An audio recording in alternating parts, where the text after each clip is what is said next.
dia a todos e todas. Hoje é dia 29 de junho de 2022, são 9 horas e 32 minutos. Eu sou Paulo Urbinati, biólogo, entomologista do Departamento de Epidemiologia da Faculdade de Saúde Pública. Vamos dar início, então, ao 14º ciclo de atualização em zoonose e saúde pública de 2022. Como vocês sabem, né, devido ao isolamento social, por causa da pandemia do Covid-19, esse evento, então, está sendo realizado e transmitido pelo canal oficial da faculdade no YouTube. Esse 14º ciclo de atualização em zoonose é uma parceria desde 2008 entre o Departamento de Epidemiologia da Faculdade de Saúde Pública e o Centro de Controle de Zoonose da Prefeitura Municipal de São Paulo, que agora é o DVZ, né? Divisão de Zoonose, Divisão de Vigilância em Zoonose. Esse ciclo, tradicionalmente, ele é realizado na última quarta-feira de cada mês. E hoje, 29/6, né, será realizada a 4ª palestra do ciclo.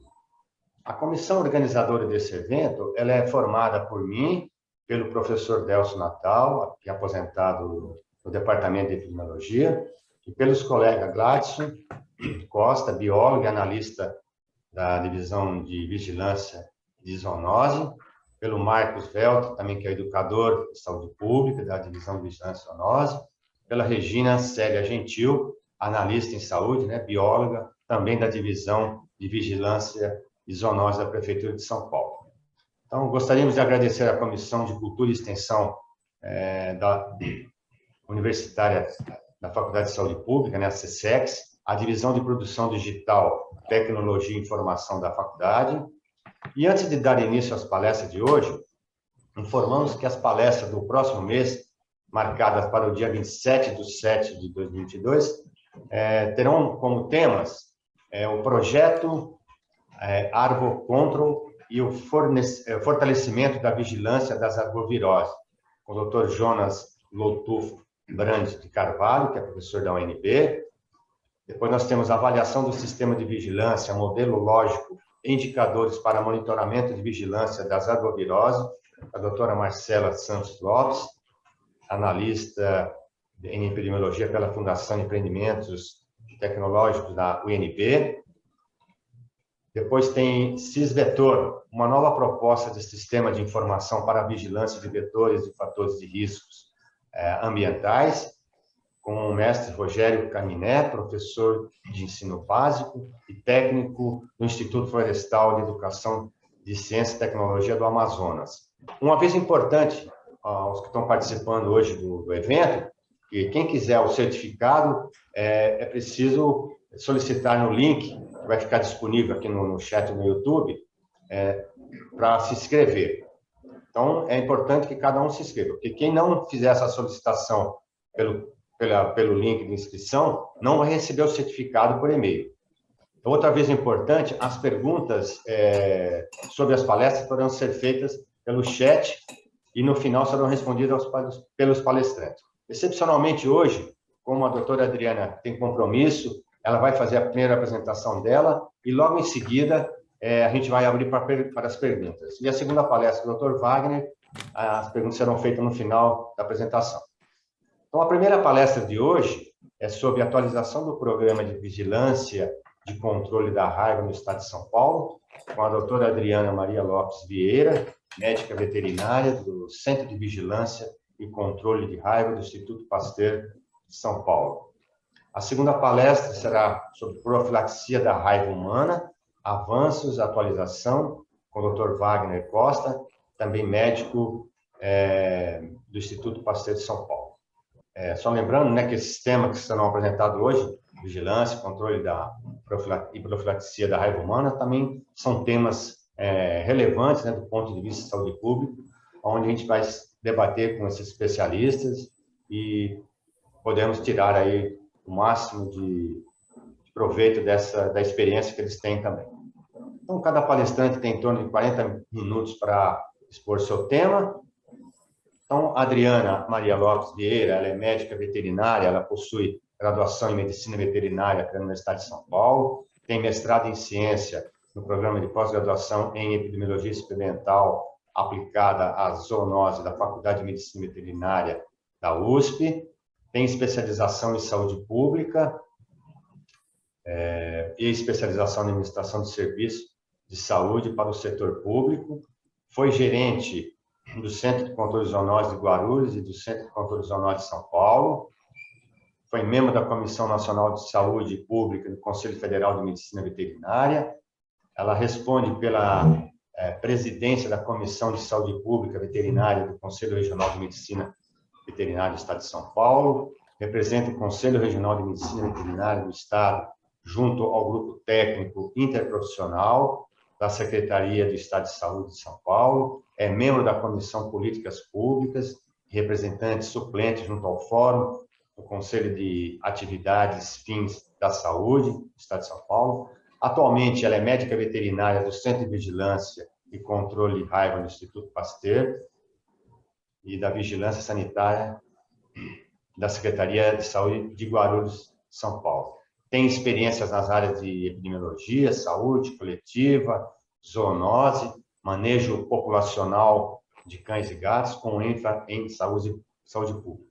Possui vários artigos publicados em revistas científicas e também em congressos científicos. Doutora Adriana, mais uma vez, obrigado por aceitar o convite em nome da comissão organizadora. A gente agradece e desejamos boa palestra. Obrigada, bom dia, parabenizo os organizadores por esse evento, que é sempre muito interessante, traz muitas informações importantes para nós. Bom, então, o que me cabe hoje é falar um pouco da atualização do Programa de Vigilância e Controle da Raiva do Estado de São Paulo. Então, eu vou iniciar com alguns conceitos, só para depois a gente contextualizar durante a apresentação. Então, eu começo falando um pouco de saúde única, né, One Health. Isso, nós temos em torno de 1.461 doenças reconhecidas em seres humanos, aproximadamente 60% são zoonoses. Nos últimos 30 anos, aproximadamente 75% das doenças infecciosas emergentes em humanos foram zoonóticas. Então, a gente precisa pensar numa abordagem holística, olhando a saúde dos animais, seres humanos, meio ambiente, que é entendido como saúde única. Esse conceito não é um conceito novo, mas ele passou a ser reconhecido mundialmente mais recentemente. Mas desde 1800, os cientistas já notavam a semelhança nos processos de adoecimento dos animais e dos seres humanos, mas a medicina humana e a medicina animal foram praticadas separadamente até o século XX. E aí, por conta da pandemia de influenza aviária, essas discussões de saúde única foram retomadas. E da mesma forma que a gente discute saúde única, a gente discute também bem-estar único. Esse foi um infográfico apresentado num evento da Organização Mundial de Saúde Animal, e é um infográfico bastante interessante que mostra como o bem-estar e a saúde estão interligados. E aí eu preciso deixar aqui uma informação que bem-estar animal não é proteção animal, bem-estar animal é ciência, e muitas pessoas ainda confundem, então aqui a gente está falando da questão científica disso. E assim como a gente discute a saúde única e o bem-estar único, é importante pensar em one communication, uma comunicação, que é a sinergia dos esforços comunicativos, tanto na medicina humana quanto na medicina veterinária, para que a gente possa expandir as colaborações, né, entre essas áreas, para que a gente possa ter melhor cuidado na área de saúde. Então, a raiva é uma doença infecciosa viral grave. Antes disso, só pensando então na saúde única, bem-estar único e uma comunicação, a Secretaria de Estado da Saúde faz parte de um comitê que o Instituto Pasteur coordena, então é um comitê de vigilância e controle da raiva. E aí nós temos membros da Secretaria de Saúde, Secretaria de Agricultura, Secretaria de Meio Ambiente, universidades. Então, essa é a nossa intenção de trabalhar nesse sentido da saúde única, do bem-estar único e de uma comunicação. Bom, então entrando aqui no assunto, raiva, né, que é uma doença infecciosa viral grave, causa encefalite progressiva aguda. A etiologia são vírus do gênero Lyssavirus, família Rhabdoviridae, e clinicamente a gente pensa assim em duas formas: a raiva furiosa, que seria caracterizada por hiperatividade e alucinações, e a raiva paralítica, caracterizada por paralisia e coma. A letalidade é aproximadamente 100%, acomete mamíferos, inclusive humanos, e estima-se que a raiva causa em torno de 59 mil mortes humanas anualmente em mais de 150 países, sendo que a maior parte dos casos, 95%, estão na África e Ásia. E aproximadamente 99% dos casos são transmissão canina, isso em âmbito mundial. Então, a transmissão ocorre pela saliva de animais infectados, então, principalmente por meio de mordedura, mas pode acontecer também por arranhadura e lambedura de animais infectados. O período de incubação é variável nas espécies, pode ser de dias a anos. No ser humano tem uma média de 45 dias, mas isso o Dr. Wagner vai abordar, e pode ser mais curto em crianças. Então, tudo vai depender, esse período vai depender da localização, extensão e profundidade da lesão, tipo de contato, né?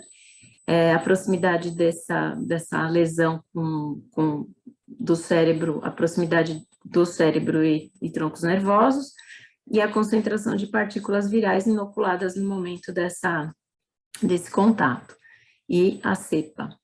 E a transmissibilidade nos cães e gatos, a eliminação do vírus ocorre pela saliva entre 2 e 5 dias antes do aparecimento de sinais clínicos e persiste durante toda a evolução. Então, esse período de 2 a 5, por isso é que hoje a gente recomenda a observação de cães e gatos agressores durante 10 dias.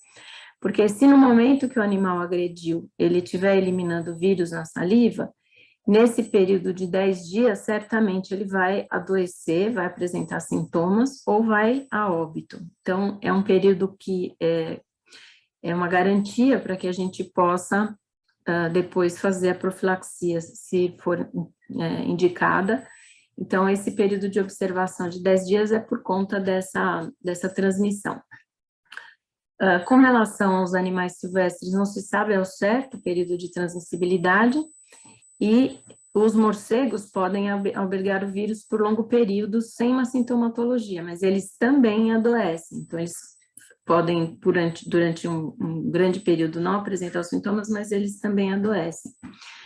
E todos os mamíferos são suscetíveis, e a imunidade é conferida por meio de vacinação, acompanhado ou não de soro, e é uma doença passível de eliminação no seu ciclo urbano, ou seja, o ciclo em que há o envolvimento dos cães e gatos.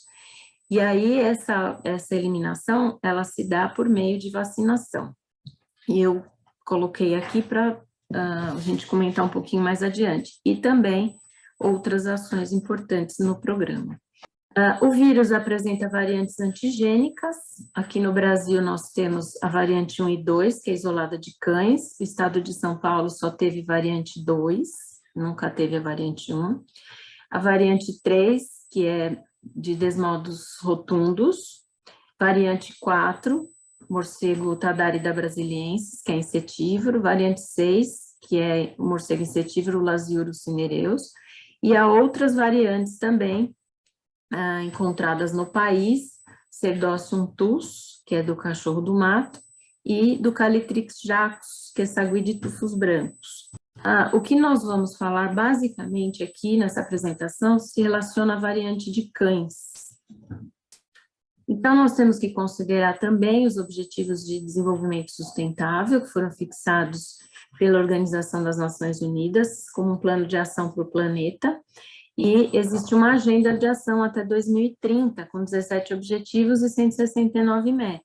Então, eu destaquei aqui o objetivo 3, que é saúde e bem-estar, e a meta, que até 2030, a meta de acabar com as epidemias de AIDS, tuberculose, malária, doenças tropicais negligenciadas, combater hepatite, doenças transmitidas por água e outras doenças transmissíveis. Então, neste contexto, existe a meta de, até 2030, 0 óbitos humanos pela variante canina.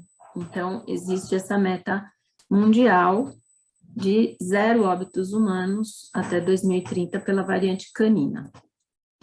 Aqui, uma apresentação dos dados de casos humanos, raiva humana no Brasil, até 2022, conforme esses dados são do Ministério da Saúde. Só um minuto aqui. Bom, e aí acho que o Dr. Wagner vai comentar sobre os casos humanos, então aqui foi só para vocês terem uma noção, como a gente tem dito, que hoje, aqui no Brasil, nós temos os casos de variante canina estão reduzindo, estamos já em controle, e hoje nossa maior preocupação são as variantes de morcego. Com relação a atendimentos antirrábicos humanos, esses acidentes, eles são de notificação compulsória, então o Ministério da Saúde realizou um trabalho de 2009 a 2013, e nesse período havia em torno de 591, quase 592 mil registros de atendimentos antirrábicos por ano, antirrábico por ano. E agora, recentemente, foi publicado um novo estudo, de 2014 a 2019, e aí nós temos uma média, deixa eu só tirar isso aqui, uma média de 672 mil atendimentos antirrábicos por ano. Então, é uma questão que deve ser considerada pelo custo, e normalmente quando a gente avalia, o que a gente percebe é que os cálculos acabam sendo do custo de profilaxia pós-exposição. Então, quanto se gasta em vacina, quanto se gasta em soro, mas existem muitos outros custos envolvidos, né? Existem pessoas que têm perdas de tecido, amputação de membros, perdas de dias de trabalho, internação, então uma série de custos devem ser considerados quando a gente pensa em atendimento antirrábico. E aí, normalmente a gente discute muito, se ouve muito falar dessa questão, ocorrendo o acidente, a pessoa deve procurar atendimento médico, e muito se fala dessa questão da vacinação, do soro, né, da profilaxia pós-exposição. Mas será que a gente tem que pensar só depois que aconteceu o acidente, né? E a questão de prevenir esses acidentes, né? Essa prevenção de mordeduras. Então, dentro dessa meta de 0 casos humanos pela variante canina, a Organização Mundial da Saúde cita que, se não houver mordidas, não haverá raiva. Então, se não houver esses acidentes, como eu disse, 95% dos casos são causados por cães, então a gente tem que lembrar que, se a gente prevenir essas mordeduras, a gente tem uma prevenção dos casos de raiva. E aí eles colocam também que, para prevenir essa transmissão de raiva pelas variantes caninas, nós temos que entender a linguagem corporal dos animais. Então, se não houver mordidas caninas, não haverá raiva. E aqui no Brasil, a gente já não tem tanta preocupação com a transmissão de raiva pelos cães, pela variante canina, no entanto, nós temos esse grande número de acidentes causados por animais, né? E aí, a Organização Mundial da Saúde, a Organização Mundial da Saúde Animal, a Aliança Mundial de Controle da Raiva, a World Animal Protection, fizeram esse material que chama 5 chaves, que são medidas para prevenir as mordeduras de cães. No site do Instituto Pasteur, vocês podem entrar, clica nesse botão de vigilância e controle da raiva, e aí tem um link para download desse material impresso aí. Então, a Organização Pan-Americana de Saúde, eles, em 2020, no Dia Mundial contra a Raiva, eles disseram que hoje nós temos uma grande conquista nas Américas, né? Porque nós tivemos uma redução da raiva transmitida por cães em quase 98%, né? Graças à ação entre os países, né? As parcerias e toda essa questão das campanhas vacinais. E aí a gente não deve esquecer que a raiva deve continuar o seu monitoramento e a vigilância. E em 2019, o México se tornou o primeiro país no mundo a receber uma validação da Organização Mundial de Saúde como um país livre de raiva humana transmitida por cães. Então, já em 2021, a Organização Pan-Americana de Saúde diz que esses resultados que nós temos atingido nas Américas, nesses últimos 38 anos, permitem afirmar que a eliminação da raiva humana por variante canina no continente americano está muito próxima. E aí, aqui no Brasil, como é que é essa questão da certificação do país como área livre de raiva, como é que isso vem acontecendo? Então, em 83, a Organização Pan-Americana de Saúde institui um programa oficial de eliminação da raiva humana transmitida por cães nas Américas, e o objetivo inicialmente era eliminar a raiva nas principais cidades da América Latina. Em 92, foram incluídos no programa os pequenos conglomerados e as áreas rurais. Em 2012, o Ministério da Saúde começa a discutir estratégias para certificar alguns estados no país como área livre de raiva por variantes caninas, né? Então, quem tinha potencial de declaração na época, o Rio Grande do Sul, Santa Catarina, Paraná, Distrito Federal e São Paulo. E depois disso, o Estado de São Paulo sempre teve uma comissão permanente de controle da raiva, que eu disse que hoje é um comitê com vários membros, né, da agricultura, meio ambiente e tal. E dentro dessa comissão, que era comissão e agora comitê, nós começamos a discutir, então, a possibilidade do Estado de São Paulo ser declarado como área livre de raiva humana por transmissão canina. E para essa certificação, nós decidimos, então, realizar uma análise de como é que estava a situação da vigilância da raiva canina e felina no estado de São Paulo, no período de 2013 e 2013, que foi a tese de doutorado da doutora Camila Marinelli. E fizemos um levantamento no estado, quais eram as ações que vinham sendo realizadas pelos municípios e as dificuldades desses serviços de controle de zoonoses nessa questão da vigilância e controle da raiva. E aí, em 2014, nós realizamos oficinas regionais para fazer esses levantamentos, e diante do que foram das propostas levantadas em 2014, nós começamos a implementar ações da vigilância no estado, então, realizando capacitação dos municípios para coleta e envio de amostras, capilarização da rede para recebimento de amostras. Então, nisso nós contamos hoje com os laboratórios regionais do Adolfo Lutz. Então, os municípios podem levar as amostras até o Adolfo Lutz regional e o Adolfo Lutz traz aqui para São Paulo e entrega para o Instituto Pasteur. A qualificação do perfil de amostras, porque assim, mais adiante eu vou falar qual é o perfil, a gente tinha no país umas metas com quantidades de amostras que deviam ser enviadas, então era apenas um número. Cada município tinha uma quantidade de amostras a serem enviadas durante o ano, mas as amostras não tinham perfil, e isso nós percebemos que não traz resultados efetivos na vigilância da raiva.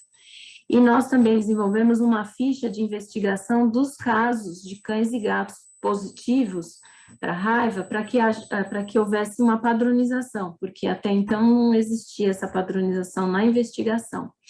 E só como um registro aqui para vocês, né, uma informação, então nós fizemos uma análise dos registros de 2010 a 2018, foram 15 registros, e os quadros clínicos desses cães e gatos, eles tinham principalmente sintomas de raiva paralítica, então paresia, paralisia, incoordenação motora, comportamento apático, debilidade, celorreia, bem diferente do perfil que nós tínhamos de cães e gatos com raiva por variante canina, que era aquela raiva que é mais clássico, né, que a gente tem conhecimento, que é a hiperagressividade e tal. Então, não é possível inferir que os animais positivos por variante de morcego vão ter sintomas paralíticos, mas nesses últimos casos é o que a gente tem observado.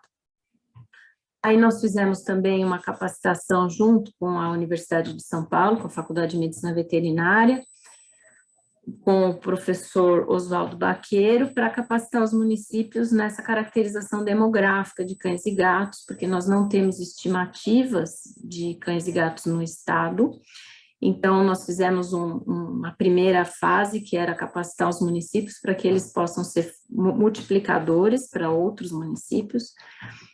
E o Ministério da Saúde, em 2012, incluiu um campo para que no sistema de informação do Programa Nacional de Imunizações, então incluiu um campo para que os municípios pudessem registrar os cães e gatos vacinados em campanha, mas esses campos foram mantidos só de 2012 a 2017, e aí, então, hoje não tem como os municípios preencherem nesse sistema. Então, diante disso, o Instituto Pasteur criou instrumentos para avaliar a vacinação de cães e gatos, porque nos interessava não apenas os animais vacinados em campanha, nós tínhamos interesse em saber quantos animais eram vacinados nas estratégias de rotina, que muitos municípios já tinham, e também tentar levantar o número de animais vacinados nos estabelecimentos médico-veterinários particulares. Então, nós criamos um formulário no FormSUS, em que os municípios podiam preencher, além do número de animais vacinados em campanha, também o número de animais vacinados, cães e gatos, na rotina e nos estabelecimentos particulares. Aí, em 2017, o Ministério da Saúde enviou um ofício para o Estado de São Paulo, para o Instituto Pasteur, questionando se o Estado de São Paulo tinha intenção em se declarar área livre de raiva na sua totalidade ou em parte pelas variantes caninas, e se o Estado se declarasse área controlada, quais seriam as perspectivas futuras de suspensão das campanhas de vacinação antirrábicas caninas e felinas no Estado. Então, nós instituímos um grupo de trabalho com representantes do Instituto Pasteur, municípios, os nossos grupos de vigilância epidemiológica regionais, as universidades, e nós começamos a avaliar o programa para verificar a possibilidade de solicitar essa declaração dessa certificação. E aí nós fizemos vários estudos, foram vários trabalhos, e eu só trouxe esse gráfico aqui para que a gente entenda qual é a importância das campanhas de vacinação na eliminação de raiva por variante canina. Então, quando os países têm um grande número de casos, então raiva endêmica, eles iniciam as atividades de vacinação anuais, então vacinação em massa de cães, e aí ao longo dos anos, esse perfil endêmico vai sendo modificado, o país vai entrando numa fase de controle, atinge 0 casos humanos de raiva por variante canina, entra na fase de eliminação e depois se mantém numa fase de manutenção. Então, nós estávamos usando essa informação da Organização Mundial da Saúde como base, além de outros trabalhos e outras iniciativas, e considerando a nossa situação epidemiológica. Então, o estado de São Paulo teve o último caso de raiva pela variante, o último caso de raiva humana pela variante canina foi em 1997, então nós estamos há 25 anos sem casos humanos pela variante canina, e o último caso humano que nós tivemos no estado foi por variante de morcego, que aconteceu em 2018. O último caso de raiva animal pela variante canina ocorreu em 1998.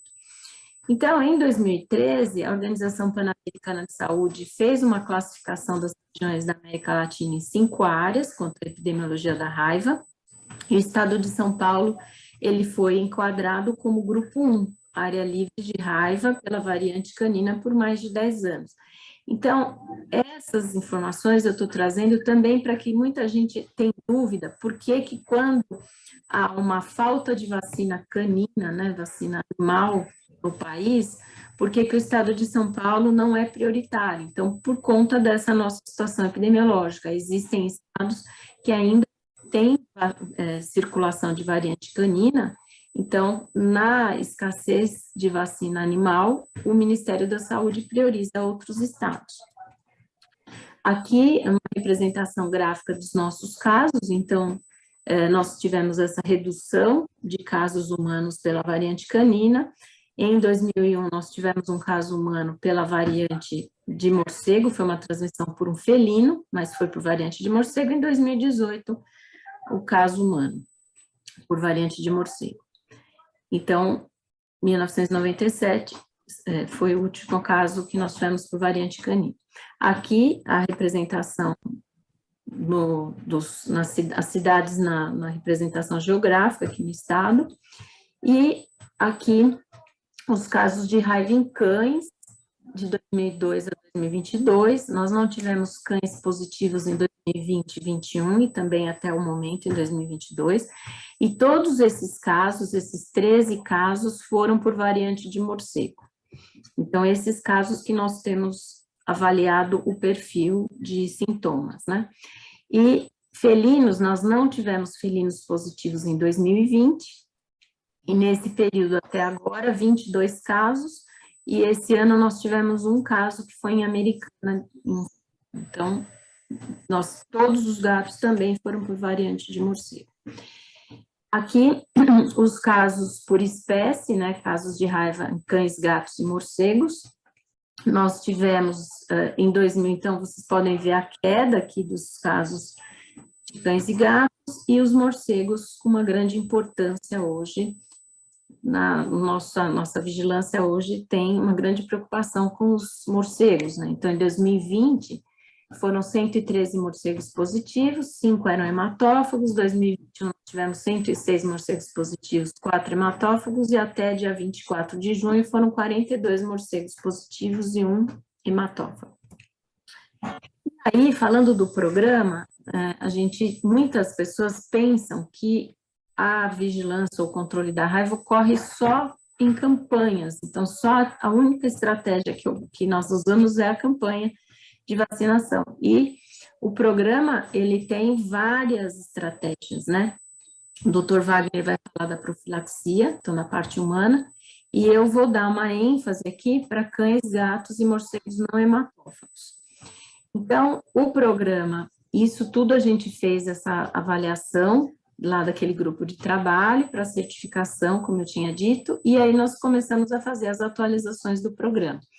Então, qual é o perfil de amostras que os municípios devem encaminhar para diagnóstico? Então, são cães e gatos com sinais ou sintomas neurológicos que foram a óbito ou foram submetidos à eutanásia. Então, animais sadios não são indicados para vigilância, são animais com sintomas neurológicos. Cães e gatos que morreram durante o período de observação, né? Então, eles cometeram uma agressão e nesse período eles morreram. Então, esse material tem que ser enviado. Cães e gatos encontrados mortos por atropelamento ou sem causa definida. Então, um animal morto, um cão e gato morto, deve ser enviado material para diagnóstico. E os animais que são suspeitos de raiva que chegam em clínicas, estabelecimentos particulares, né? Então, em faculdades, esses animais também o município deve captar e encaminhar para diagnóstico. Com relação a morcegos e outros animais silvestres, então, os morcegos, quando eles estão com raiva, né, estão doentes, eles começam a ter mudanças de comportamento. Então, não há indicação de captura de morcegos que não tenham alteração comportamental. Então, nós não indicamos o recolhimento de colônias.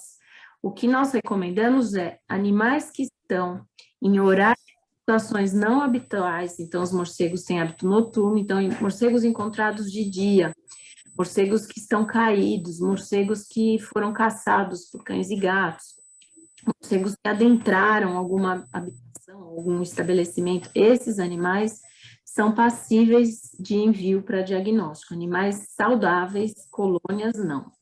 E os animais silvestres, como nós temos pouco conhecimento da período de incubação, então todos os animais silvestres, mamíferos silvestres, com ou sem sinais neurológicos, que foram encontrados atropelados, né, mortos, atropelados, ou que foram a óbito, submetidos à eutanásia, são animais considerados suspeitos e passíveis de diagnóstico, envio de amostra para diagnóstico.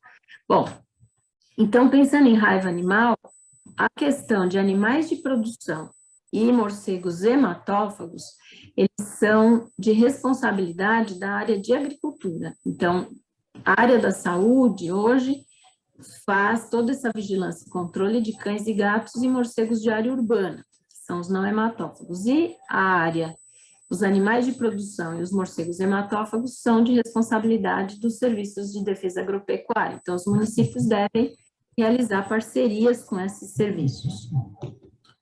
Quando há o encontro de um morcego positivo, então a gente orienta as atividades casa a casa, mas que são questões educativas, e a busca de pessoas, né, que possam ter tido contato com esse morcego ou animais que possam ter tido contato com esse morcego positivo. Então, como eu volto a dizer, que a gente não recomenda uma busca ativa, um recolhimento de animais de colônias, animais saudáveis. Quando a gente tem cão e gato positivo, existem as estratégias de bloqueio, então aí vão ser vacinados os animais daquele entorno, e aí vai ser feita uma visita casa a casa para verificar se existem contactantes e a vacinação daqueles animais naquela região, quando há casos de cães e gatos positivos. Nós temos um diferencial aqui no estado, porque nós temos um olhar separado para cães e gatos contactantes de morcego, então nós temos no sistema de informação, campo para os municípios informarem quantos cães e gatos foram contactantes de morcego, então animais que são encontrados, animais que caçaram morcego, às vezes encontram morcego junto com o cão ou gato, então nós temos um olhar diferenciado para esses animais, e aí nós temos como registrar esses números e o protocolo de atendimento, vacinação e acompanhamento desses animais. Então, nos animais, quando a gente tem casos positivos em animais de produção, não se recomenda bloqueio de foco de cão e gato, isso é uma coisa que os municípios confundem muito, porque são ciclos diferentes, né? E aí, com relação às campanhas anuais, então, quais são os objetivos de campanhas de vacinação? Como eu falei lá naquele gráfico, né, da situação endêmica, então, o objetivo das campanhas é estabelecer num curto espaço de tempo uma barreira imunológica capaz de interromper a transmissão da raiva nas populações caninas e felinas. Segundo a Organização Mundial de Saúde, quando existem percentuais elevados de vacinação de cães durante uma série de anos, é que se controla a raiva. Tem o estudo da OPAS e o Ministério da Saúde recomenda que áreas onde circulam essas variantes de morcego, a vacinação deve ser realizada só com bloqueio de foco de cães e gatos positivos. Então, diante disso, e considerando que a nossa situação epidemiológica no estado, os casos esporádicos e a sintomatologia dos cães e gatos que nós temos encontrado, né, variante de morcego, então nós entendemos que a campanha anual, ela é uma atividade de emergência, só para situações endêmicas e epidêmicas, tem que se considerar a logística complexa e os altos custos das campanhas, e nós também levamos em consideração que os estados da região sul do Brasil não realizam campanhas desde 95 e não têm a circulação da variante canina. Então, dessa forma, o grupo concluiu que não se justifica mais a realização de campanhas no estado de São Paulo. No entanto, deve ser mantida a vacinação individual de cães e gatos. Então, a gente está pensando aqui como medida de saúde pública, não se justifica mais as campanhas. No entanto, como uma medida individual, é importante que os tutores continuem vacinando seus cães e gatos anualmente. Então, por conta disso, nós temos aí as estratégias de vacinação de rotina. Então, os municípios oferecem a vacinação durante todo o ano. Outra atividade importante do programa é a integração das áreas de saúde com a área de agricultura, meio ambiente, a limpeza urbana para captar esses animais mortos encontrados atropelados, animais encontrados nas ruas, a questão da assistência médica, os estabelecimentos veterinários, porque lá vão chegar animais suspeitos, né, de raiva, então é importante que os municípios tenham essa integração entre as áreas. A parte de educação, informação, comunicação, é super importante que os tutores continuem vacinando seus animais. Dentro da prevenção de agressões, a gente precisa também orientar como é que a gente consegue, como é que os tutores conseguem prevenir essas mordidas, né, desses seus animais. Então, essa vigilância de agressões também é um ponto que a gente vai incluir no programa do Estado. Com relação à campanha, então, diante disso tudo, o Instituto Pasteur discutiu isso em câmaras técnicas, né, nos grupos técnicos de vigilância em saúde, que são grupos bipartite, e aí foi deliberado pela CIB, né, pela Comissão Intergestores Bipartite, a suspensão das campanhas, mas a manutenção da vacinação antirrábica de cães e gatos em estratégia de rotina, os contactantes de morcego e, quando há casos positivos de cão e gato, bloqueio de foco. Então, nós não... o que nós fizemos foi uma mudança de estratégia, então não foi... ainda existe a vacinação nos municípios, uma vacinação de rotina. O que a gente fez foi mudança de estratégia. Então, foram suspensas as atividades de vacinação em formato de campanha. E aí, nós mantemos, então, bloqueio de foco, os contactantes de morcego e a vacinação de rotina. Animais contactantes de morcego, eles tem que ser avaliados se eles têm, qual é o histórico vacinal, e esses animais, se o morcego é positivo, esses animais têm que ficar em observação durante 180 dias. Então, nós temos, junto com a Organização Pan-Americana de Saúde, um sistema de informação que é o IVOPET, onde os municípios podem registrar o número de animais vacinados, tanto em campanha, tanto em rotina, como bloqueio, e os contactantes.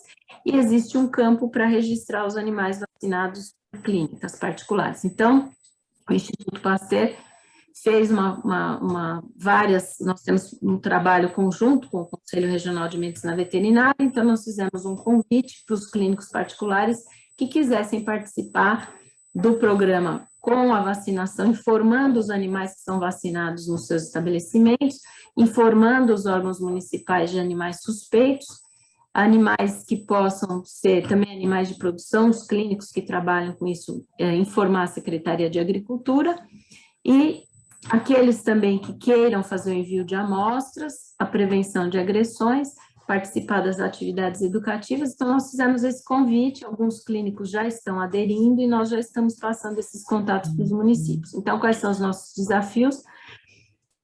Incentivar e intensificar essa parceria com os clínicos, que são fundamentais dentro do programa, e trabalhar agora as áreas de vulnerabilidade no Estado, avaliar essas dificuldades encontradas e verificar as possibilidades de ações e apoio para os municípios e implantar essa prevenção de agressões. Então, era isso que eu tinha que dizer, e aí, que eu tinha que apresentar, e agora eu fico à disposição para as dúvidas que, porventura, vocês tenham. Obrigada. Obrigado, doutora Adriana, pela excelente exposição. E como nós dissemos, que a doutora Adriana tem compromisso logo em seguida, a gente abriu para as perguntas dos participantes quiserem fazer agora, ela pode responder. Claro, você tem alguma pergunta aí anotada? Não, Paulo, não verificamos nenhuma questão ainda. Eu vou fazer uma questão minha, que é assim, a doutora Adriana, sobre o cenário aqui nos países vizinhos da América do Sul, se é semelhante nesses países, epidemiologicamente falando, a questão da transmissão da raiva, o que a gente tem visto no Brasil, né?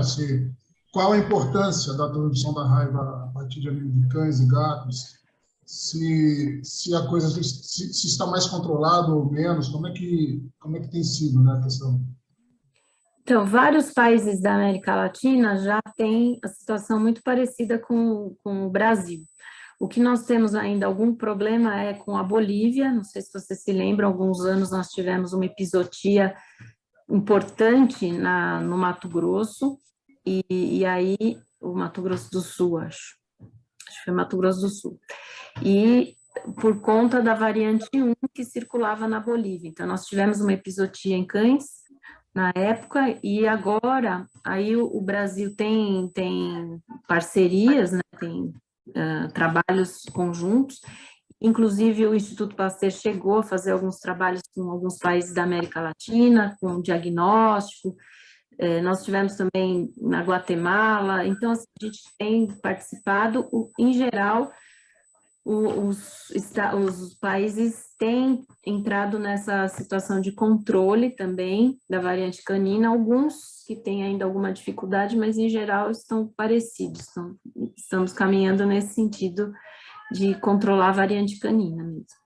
Muito bem, obrigado. Não tem nenhuma outra questão? Tem uma questão. Tem vários comentários, né? Eu aqui não consigo acessar, né? Eu acho que num link aqui que eu não consigo ver os... Então, se vocês puderem... Sim, o Alberto Micheletti, ele faz um comentário, né? Olá, sei que essa apresentação é mais destinada a cães e gatos. No entanto, a raiva está presente e muito mais evidente nos herbívoros, com muitos casos em muitos municípios, fora os que não fazem. Vou para aqui o comentário dele. Como eu coloquei para vocês, o papel da área agricultura, então os animais de produção e morcegos hematófagos são de responsabilidade da área da agricultura. Então, eu trouxe aqui as questões da área que nós trabalhamos principalmente, né? Cães e gatos e morcegos em áreas urbanas. Então, tem havido casos, sim, de herbívoros, e nós tivemos reunião do comitê na segunda-feira, né, Comitê de Vigilância e Controle da Raiva, e o Shin, que é o médico veterinário responsável pelo programa de raiva na agricultura, ele diz que estão fazendo várias ações. Então, assim, existe um trabalho intenso da agricultura em parceria também com os municípios nessa questão dos herbívoros. O Alberto Micheletti ele ainda complementa aqui o comentário que ele fez, essa vigilância. Estou passando por um surto aqui, mas morreram muitos animais nos municípios vizinhos sem diagnóstico, muitos. Qual seria o município dele? Não está explícito, não está...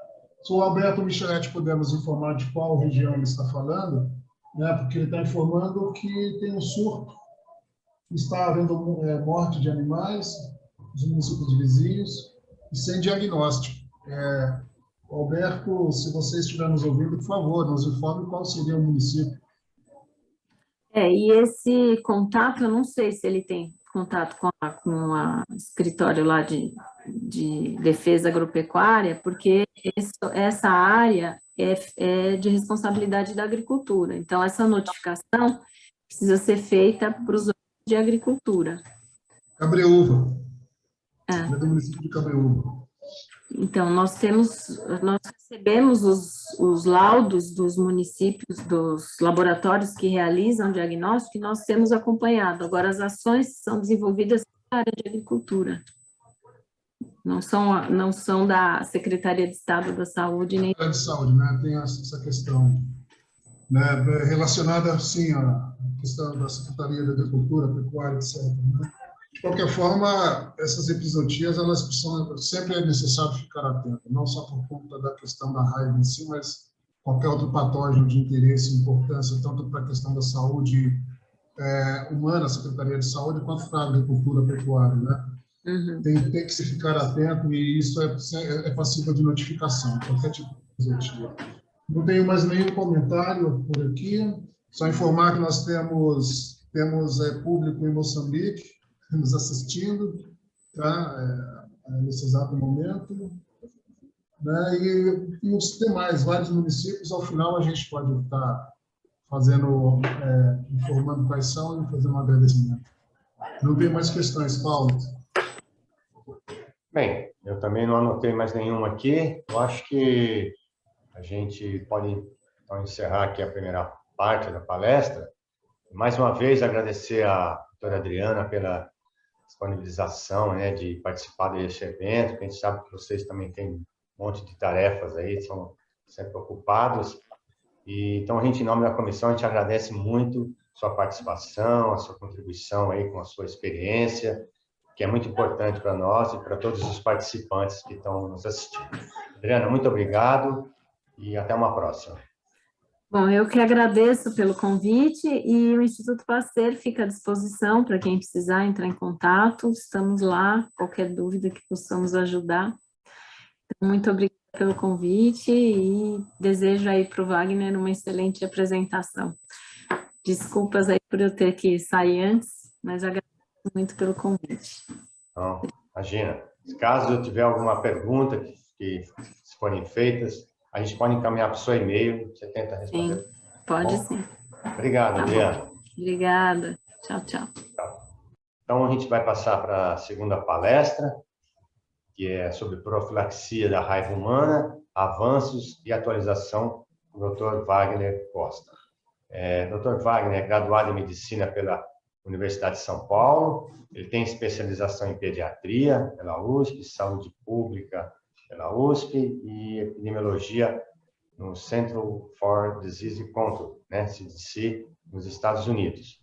E atualmente, aliás, ele foi diretor também do Centro de Vigilância Epidemiológica de São Paulo e atualmente é médico do Instituto Pasteur de São Paulo. Dr. Wagner, mais uma vez, a gente, em nome da comissão, também a gente quer agradecer a sua participação no evento, né, de contribuir com a sua experiência. E você tem um tempo aí, 40 minutos, para fazer a sua exposição e no final a gente abre para as perguntas. Boa palestra. Bom dia a todos. Nós vamos falar um pouco sobre a profilaxia da raiva humana. Eu acho que entrou, né? Coloca no modo apresentação. Eu que agradeço ao convite, né, para a gente expor um pouco a situação que nós estamos, né, o momento que a gente vive da raiva humana no estado de São Paulo. Bem, eu vou repetir algumas coisas que a Adriana falou, né? O meu enfoque vai ser só na questão da profilaxia mesmo humana e a situação atual do Brasil hoje, como é que nós estamos com a raiva. E o que a gente nota, né, isso que a Adriana falou, mas é preciso reforçar, que a gente tem uma mudança fundamental na epidemiologia da raiva, né? O cão, ele é o reservatório tradicional e o principal transmissor da doença, a variante canina. E quando a gente fala tradicional, é tradicional mesmo, isso vem lá desde Hipócrates, né? Há milênios que o cão foi o reservatório, foi o animal fundamental na transformação, na transmissão da doença. E isso mudou abruptamente. E abruptamente, assim, a questão no Brasil, a questão de 20 anos.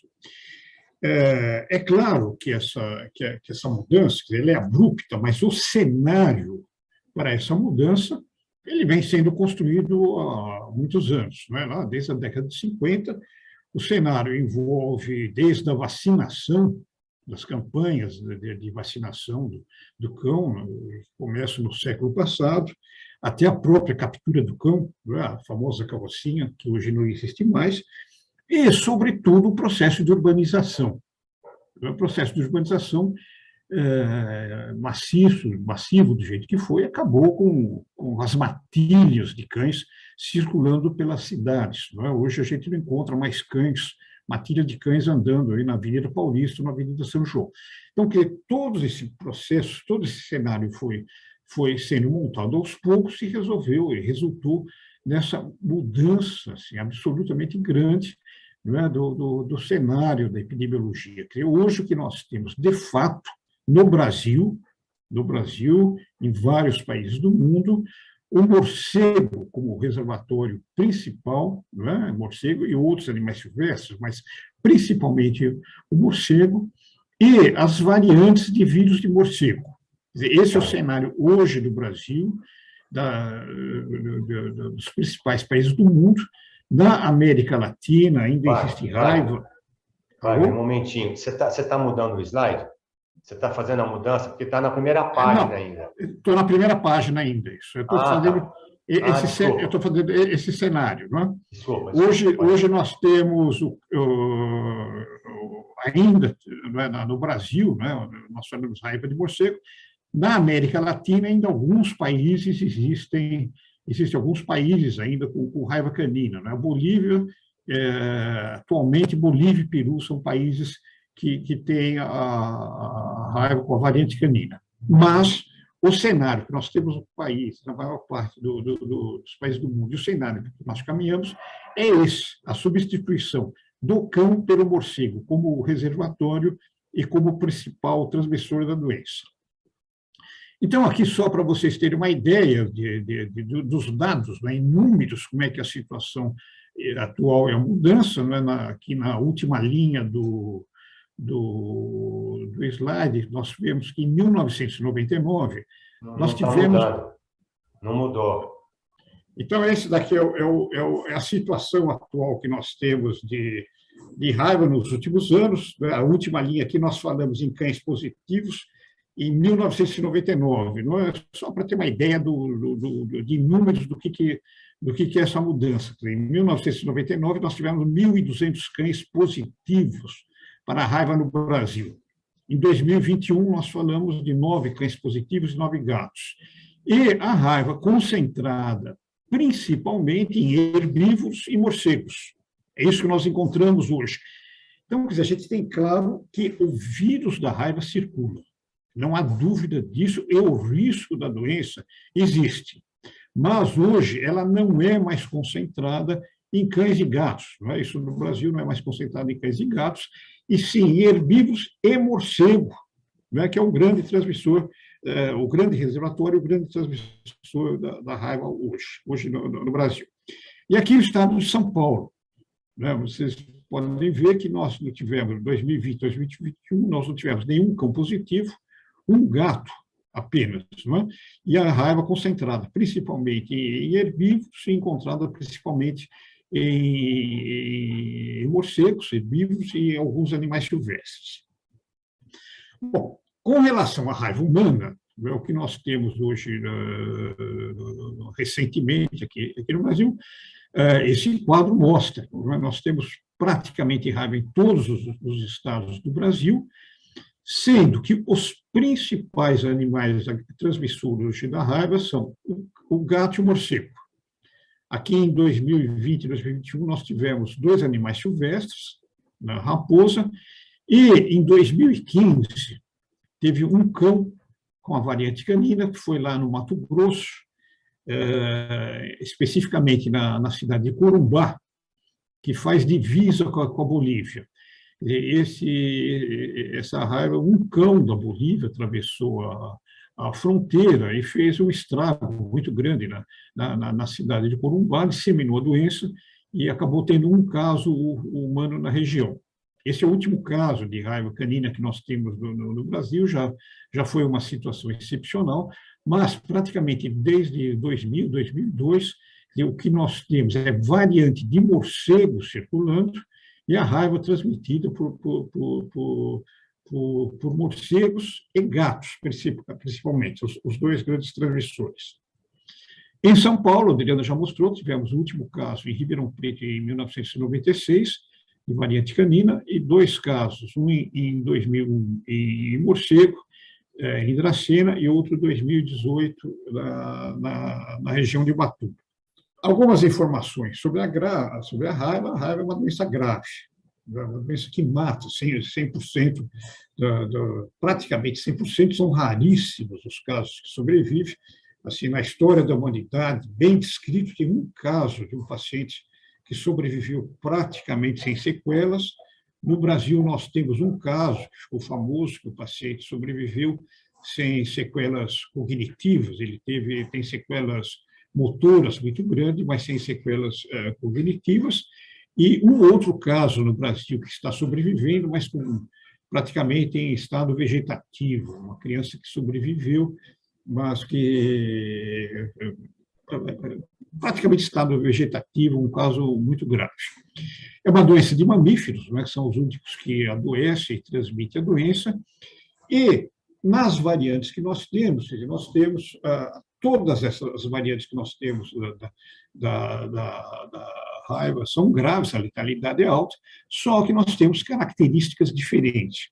O morcego, hoje, a variante de morcego, ela dá um quadro, em humanos o quadro é totalmente diferente do quadro tradicional Quer dizer, o que nós vimos, o que a humanidade viu com a variante canina, é aquela raiva transmitida por um cão raivoso, aquele cão feio, salivando, com ferimentos graves, e um quadro de uma paralisia, assim, normalmente uma paralisia furiosa, um quadro de raiva furiosa muito grande no paciente, quer dizer, um quadro horroroso, um paciente precisa ser totalmente sedado, porque ele evolui muito mal. Quando a gente fala de morcego, começa pela transmissão, é uma transmissão muito difícil, não se sabe direito como é que se dá a transmissão do morcego para o ser humano. Não é? Nós estamos falando quando a gente fala de morcego hematófago, tem agressão, mas a grande parte dos casos, inclusive pelo mundo afora, não é transmitida por morcego hematófago, até porque morcego hematófago só existe na América do Sul, na América Latina. Então, por exemplo, há casos de raiva transmitida por morcego nos Estados Unidos, por frugívoros e por incentivos, e essa transmissão é muito difícil de ser caracterizada, até o contato, como é que foi o contato, sem agressão, né? Pequenas lesões, arranhões, só o fato de mexer no morcego já é uma situação de risco. E o quadro clínico da raiva transmitida por morcego é um quadro de cefalite, não é mais aquele quadro de raiva furiosa, é um quadro difícil de ser diagnosticado, inclusive, tanto é que normalmente não se pensa em raiva, né? Em quadros neurológicos só se pensa em raiva depois que se descarta todas as outras doenças. Bom, como é que se dá a transmissão da raiva? Aqui um pouco da fisiopatologia. Primeiro, tem que ter um animal eliminando o vírus na saliva. Pode ser cão, gato, herbívoros, animais silvestres, morcego. Mas o vírus tem que estar na saliva desse animal. Essa é a forma mais comum de transmissão. Existem casos teóricos de transmissão por inalação, mas isso é uma raridade. Quer dizer, quando a gente fala em raiva mesmo, a gente fala num animal eliminando o vírus pela saliva e transmitindo o vírus pela saliva. Esse animal agride outros animais ou o ser humano e precisa ter lesões de pele. A pele íntegra é uma barreira ao vírus. A mucosa não, mas a pele íntegra é uma barreira ao vírus, por isso precisa ter uma lesão. Tendo a lesão, o vírus invade o sistema nervoso periférico e migra para o sistema nervoso central. Não há viremia, não se encontra vírus da raiva no sangue. O vírus ele invade o sistema nervoso e migra, protegido pelas camadas mielinas do sistema nervoso, até o sistema nervoso central. No sistema nervoso central, o vírus se multiplica e começam as manifestações clínicas. Já a lesão, já a destruição do sistema nervoso central, começam as manifestações clínicas, e aí o vírus volta pelo próprio sistema nervoso para todos os órgãos do organismo, inclusive pela glândula salivar. E, de novo, a agressão e a transmissão do vírus. Então, assim, o que se sabe, principalmente de cão e gato e do ser humano, é que quando o vírus está na saliva, ele já passou pelo sistema nervoso central e já há manifestação da doença.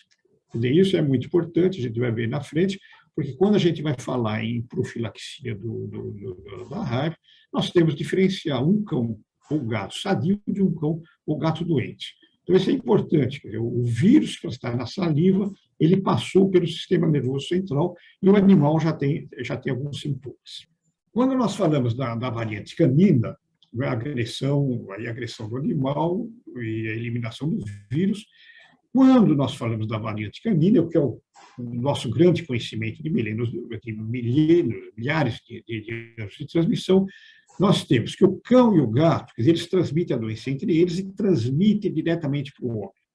Esse foi o quadro secular, o quadro mais comum. E quando a gente fala de variante 2, variante canina, nós falamos em muitos cães e gatos.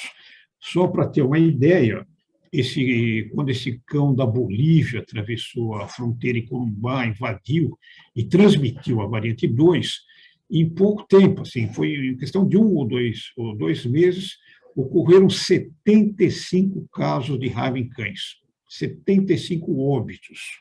Então, quando a gente fala em variante 2, que a gente conhece, são muitos casos em cães e gatos. Quando nós falamos da variante de morcego, mais abaixo, o morcego transmite diretamente para o homem ou indiretamente via outro mamífero, cão, gato, herbívoros e animais silvestres. Só que, neste caso, quando a gente fala em cão e gato, nós falamos em caso isolado. De todos os casos que nós investigamos atualmente no Brasil, já há muitos anos, nós não vimos 2 casos de raiva em cães e gatos. Nós vimos um cão ou um gato. Estou falando de cão e gato. É caso isolado. E sempre animal doente. Sempre. Todos os casos foram animal doente, animal morto ou animal desaparecido. Sempre. O caso que nós tivemos em Dracena, aqui em São Paulo, em 2001, foi exatamente isso. Um gato desaparecido. E ele tinha causado uma lesão tão discreta na paciente que não houve necessidade, a paciente não sentiu necessidade de fazer uma consulta médica. Foi um arranhão discreto, discretíssimo na mão da paciente, só que o gato morreu. E a paciente acabou desenvolvendo raiva e foi comprovado que essa raiva tinha sido transmitida por esse animal, era uma raiva de variante de morcego, que tinha sido transmitido, provavelmente, com quase toda certeza, por um gato filhote que tinha desaparecido. Bom, depois da invasão do sistema nervoso, nós temos que caracterizar o tipo de acidente. A profilaxia depende muito do tipo de acidente. Como o vírus precisa chegar no sistema nervoso, então caracteriza-se o acidente. Como leves, os acidentes são longe do tecido nervoso. E acidentes graves nas regiões mais inervadas do organismo. Então, o que é um acidente leve? São ferimentos superficiais, pouco extensos, geralmente únicos em tronco e membros, exceto mão, polpa digital e planta do pé, que são áreas muito inervadas. E pode acontecer em decorrência de mordedura ou arranhadura causada por unha e dente. Provavelmente, o número de acidentes leves predomina entre todos os acidentes, e a maior parte dos acidentes podem ser classificados como leves. E 2, a lambedura de lesões superficiais. Já o acidente grave é ferimento em áreas de muita inervação, áreas onde existe uma quantidade muito grande de terminais de sistema nervoso periférico. Normalmente, ferimentos na cabeça, pescoço, mão, polpa digital ou planta do pé. De novo, a gente volta a falar o caso de Dracena, a pessoa que morreu, ela teve um acidente grave na mão. Foi um arranhão muito discreto na mão.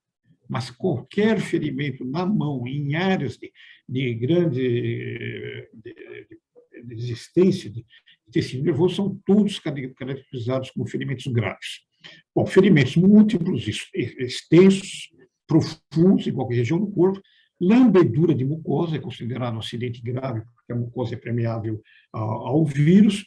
Lambedura de pele, onde existe lesão grave. Ferimentos profundos causados por unha de animais. E qualquer ferimento por morcego e demais animais silvestres. Qualquer tipo de ferimento por morcego e animais silvestres a gente caracteriza como grave. Bom, aqui, então, da agressão até a migração para o sistema nervoso central, nós falamos em período de incubação. Isso pode levar de meses a anos até, mas o mais comum é de 1 a 2 meses do ser humano, em animais, cachorro e gato pode ser o menos, e quando ele começa a se multiplicar e migrar, quando começa a manifestação da doença até o óbito, normalmente essa evolução é muito rápida. Não é? Em cães e gatos, se fala em até 10 dias, mas é muito raro. Normalmente, já no momento da agressão, ele já está manifestando sinais da doença, e no ser humano a gente fala normalmente de 7 a 10 dias ao óbito.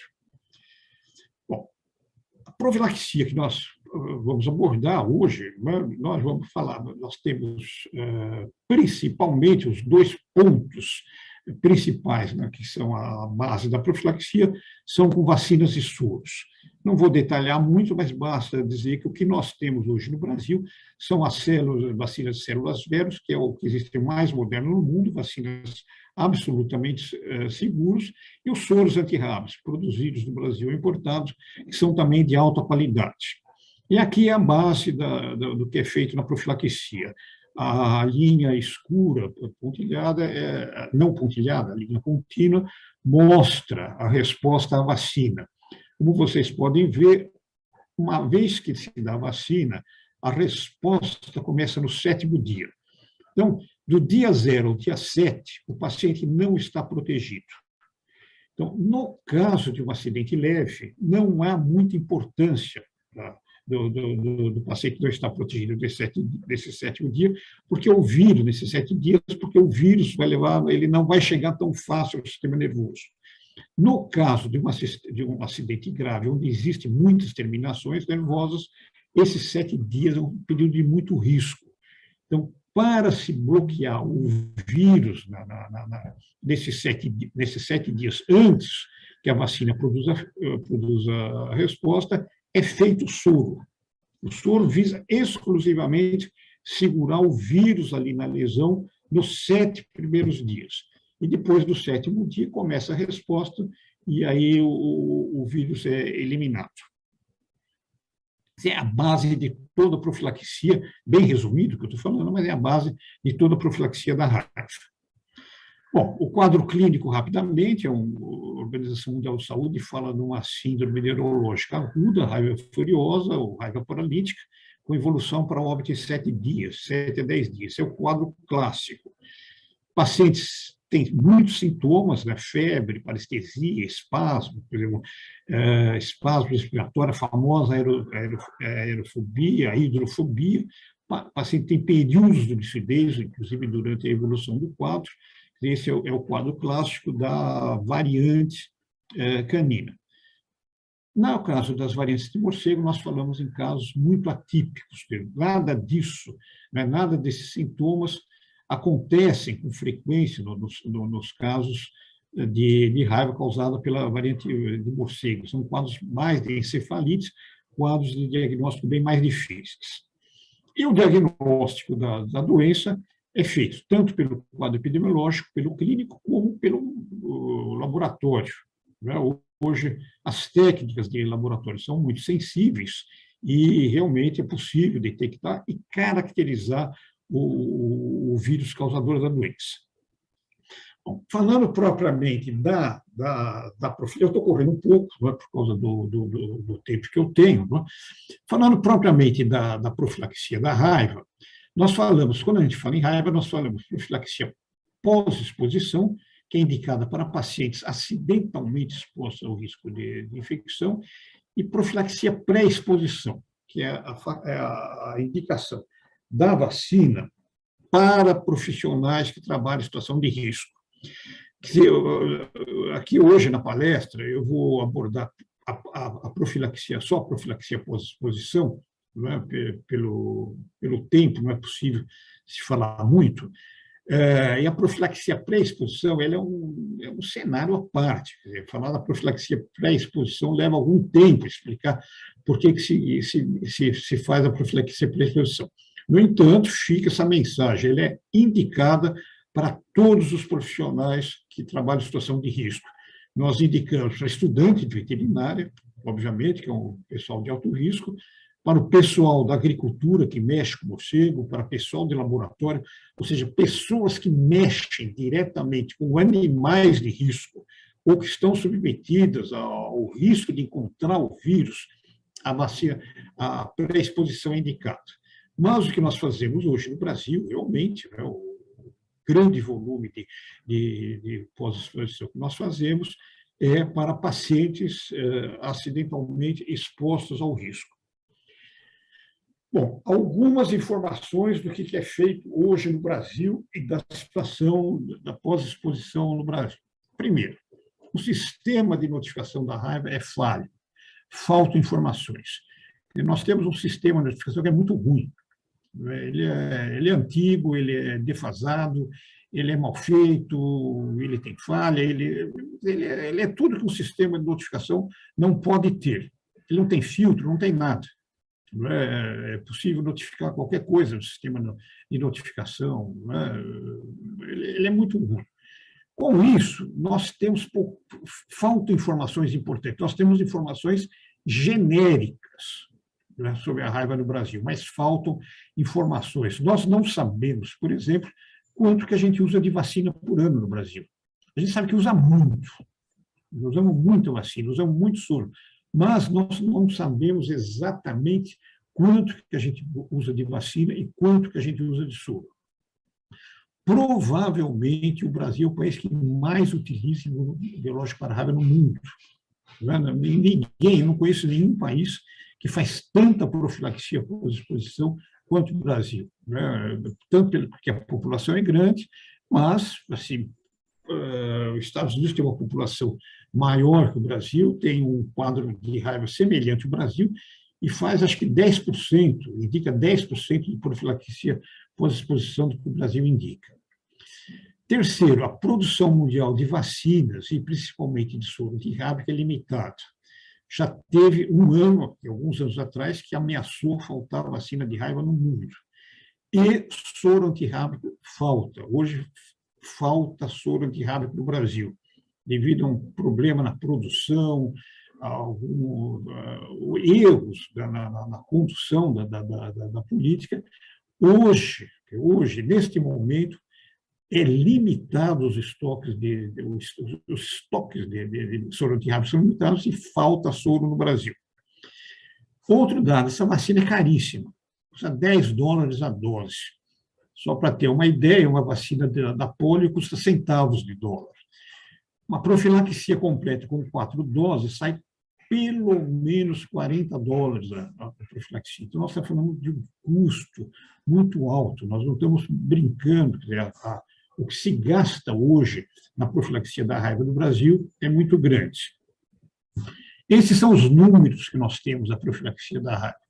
No Brasil, nós estamos fazendo, em números redondos, 670 mil atendimentos por ano. Em São Paulo, 120 mil atendimentos. A grande número, né, desses atendimentos é em decorrência de agressão por cães e gatos. Isso é histórico, quer dizer, nós não temos mais raiva em cão e gato. No entanto, cerca de 95% dos atendimentos que nós fazemos são em decorrência de acidentes por cães e gatos. Existe o risco, como eu mostrei, mas é um risco baixíssimo. Nós estamos falando hoje, cão, nós, nos últimos 2 anos, não tivemos nenhum cão positivo no estado de São Paulo. No entanto, a indicação de profilaxia com imunobiológico continua chegando a cerca de 40% dos atendimentos. Ou seja, se nós temos 95% de agressões por cães e gatos, né, do atendimento por agressão por cães e gatos, nós não poderíamos ter 40% de indicações de profilaxia com imunobiológico. Ou seja, o número de profilaxia que nós indicamos atualmente no Brasil, e mesmo aqui no estado de São Paulo, é muito alto.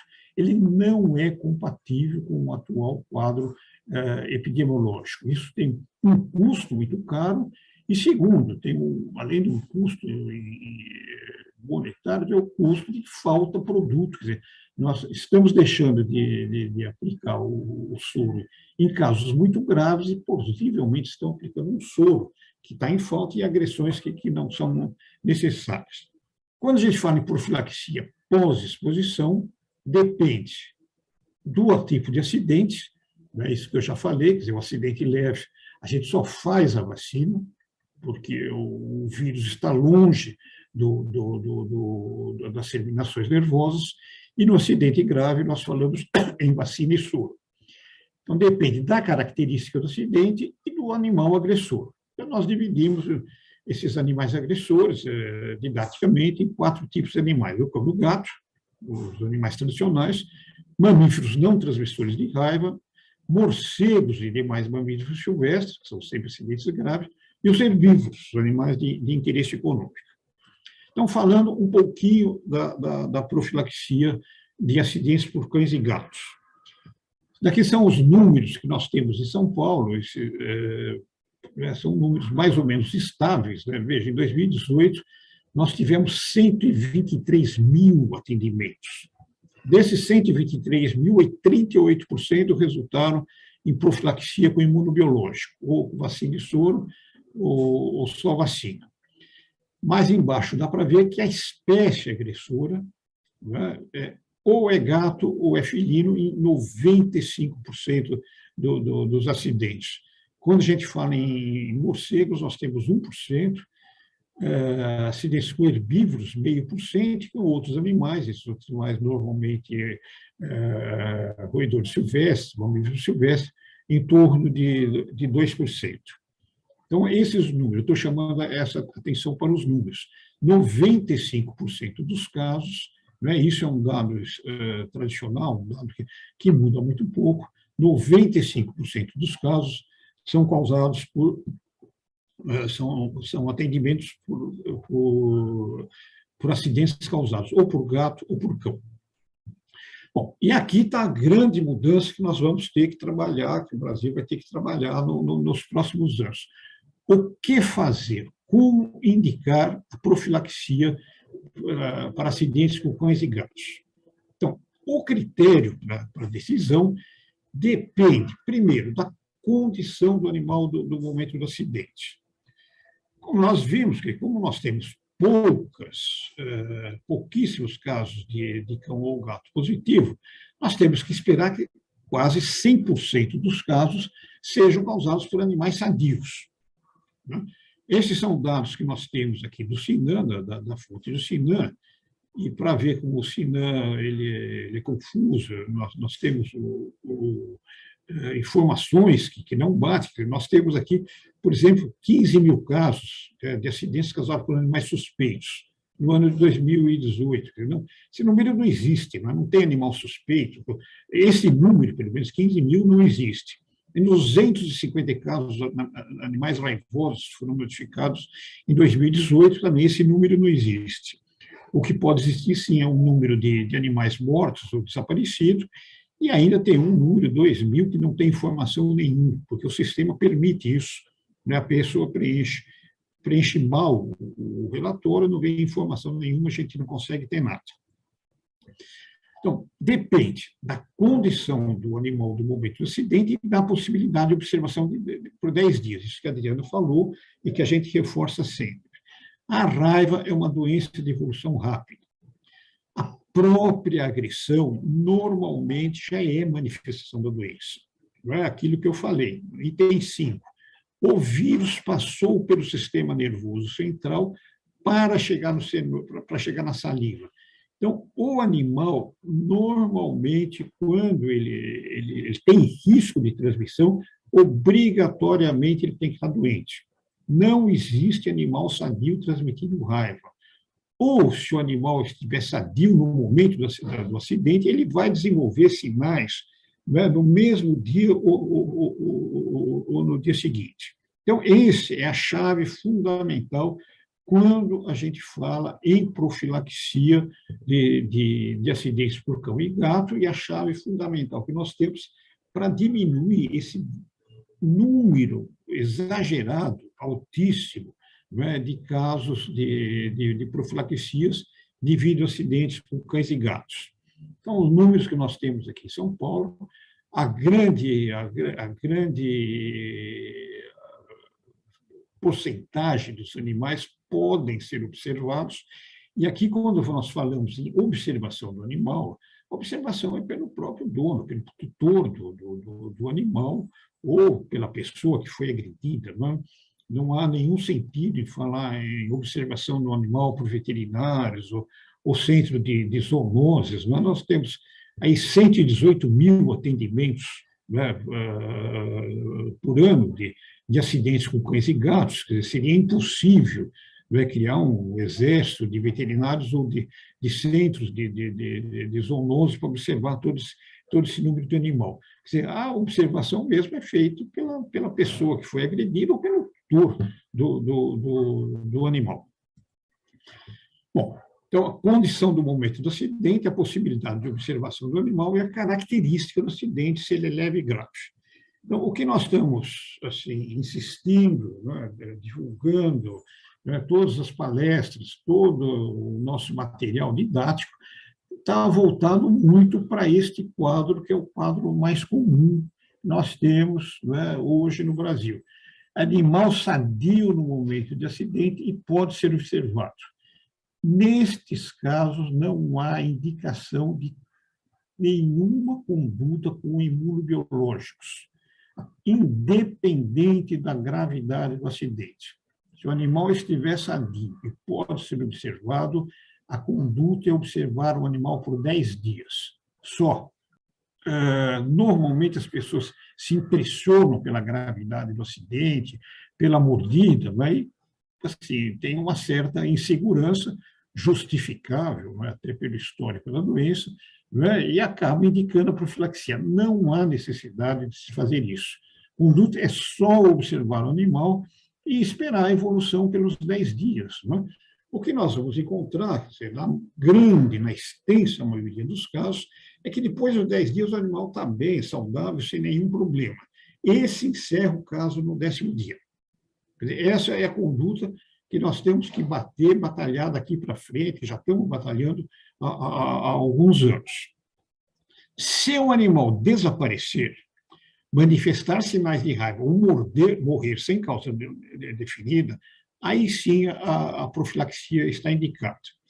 Desaparecer é um risco, né? Realmente é um risco, o animal pode morrer, ninguém encontra esse animal. Então, desaparecer é um risco importante.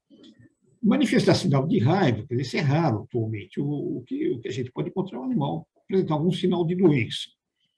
E aí também não é a pessoa que está atendendo, quer dizer, ele não é obrigado a saber se aquele sinal de doença que o animal está apresentando é raiva ou não. Não é?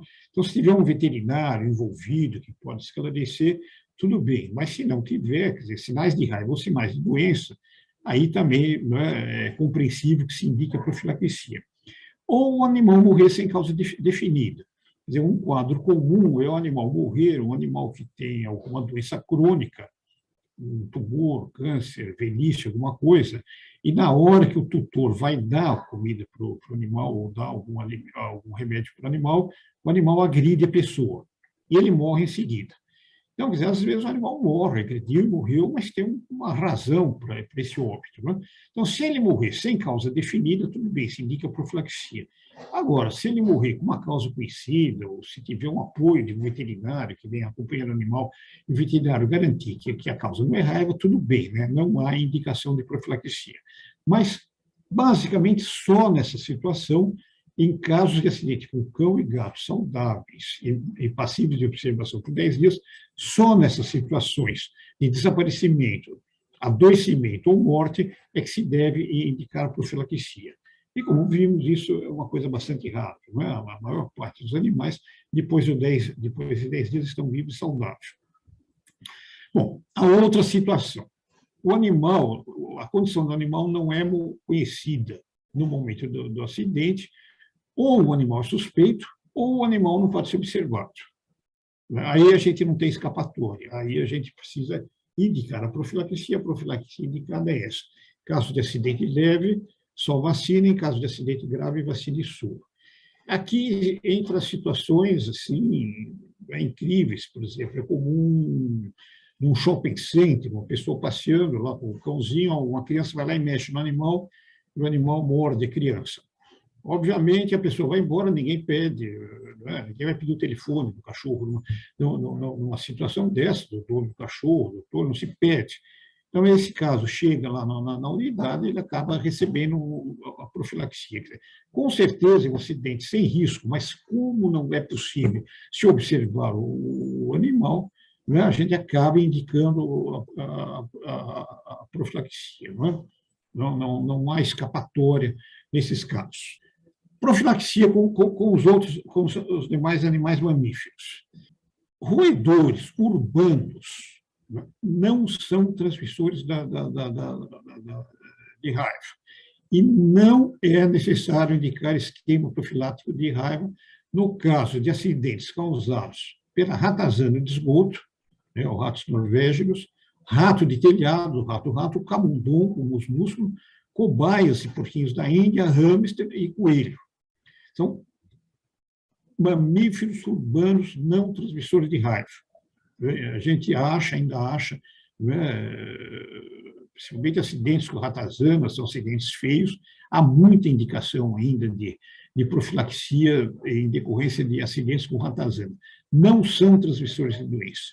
Né? Isso é as normas, isso que nós falamos aqui no Brasil, essas normas são normas universais. Tudo isso que eu estou colocando aqui está de acordo com o que se faz no mundo inteiro, né? São normas indicadas pela Organização Mundial de Saúde, e as atuais normas de profilaxia da raiva humana são muito semelhantes no mundo todo. Então, esses animais não são transmitores de raiva, nenhum país do mundo indica profilaxia por acidentes com esses animais. Bom, acidentes com morcegos e demais mamíferos silvestres. Aqui muda de figura. Né? Todos os acidentes com morcegos são acidentes considerados graves. E quando a gente fala acidente com morcego, quer dizer, não é só aquele acidente com morcego hematófago, que pica, que morde, que agride, que expolia, não é só esse tipo de acidente. É o simples fato de se mexer no morcego, de se tocar no morcego, já é indicativo de profilaxia. Há casos de óbitos relatados sem acidente, não é exatamente isso, que a pessoa mexeu no morcego e acabou morrendo de raiva sem que fosse detectado uma lesão de pele, nada disso. Então, contato com o morcego, isso vale para morcego, não para os demais mamíferos silvestres, o simples contato com o morcego já é indicação de profilaxia. E com os outros animais silvestres, todos os acidentes são considerados como graves. Aí entra, além do morcego, entra o mico, o sagui, o suim, macaco, raposa, guaxinim, coati, gambá e roedores silvestres. Esse item roedor silvestre é um item difícil de discussão, quer dizer, nós não temos dados na América do Sul sobre a raiva em roedores silvestres. Normalmente, os países da Europa não indicam profilaxia com acidentes com roedor silvestre. E no caso de herbívoros, acidentes, herbívoro tem que ser classificado em leve ou grave. Acidente leve é só vacina e acidente grave só vacina e soro.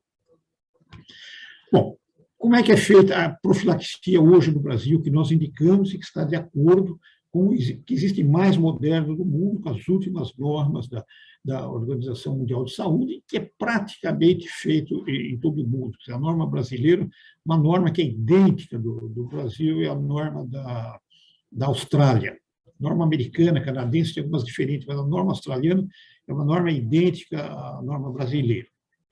Nós indicamos vacina no dia 0, 3, 7, 14. São 4 doses de vacina. Essa vacina, as vacinas modernas, quando começaram a ser utilizadas lá na década de 60 e 70, os esquemas antigos eram com 6 doses. Depois passaram para 5, atualmente se fala em 4 doses. E, possivelmente, no futuro, nós vamos falar em 3 doses. Ainda não há uma base muito sólida para falar em profilaxia por 3 doses, então a gente fica nas 4 doses, que é o que é adotado mundialmente. A grande diferença que tem, que a gente introduz, é que a vacina pode ser utilizada pela via intradérmica, em doses muito menores. Então, a vacina pela via intramuscular é a dose total de 0,5, 1 ml, e pela via intradérmica a gente pode usar uma dose bem menor, devido ao custo da vacina e à disponibilidade. Sempre que possível, é preferível indicar a dose pela via intradérmica, que é essa daí. A dose é 0,2 ml dividido em 2 aplicações, no antebraço ou na inserção do músculo deltoide. E, no caso de acidente grave, a gente faz o soro. O soro, essa quantidade de soro que se indica tradicionalmente, é uma quantidade baixa, e tem que ser baixa mesmo para não interferir com a vacina. Então, o soro é indicado em acidentes graves, e a melhor indicação do soro é infiltrar na lesão. Tudo que der para infiltrar na lesão, ou perto da região da lesão, é a melhor garantia que se tem de bloquear o vírus. E se sobrar o soro, ele deve ser aplicado no glúteo. Às vezes, a lesão, principalmente a lesão com morcego, são lesões muito pequenas, ou lesão no rosto, por exemplo, em pálpebra, então fica difícil se fazer a infiltração da lesão. E aí é aceitável que se faça toda a infiltração, né, em músculos, né, o glúteo, vascular, a coxa, né, onde der para fazer a aplicação.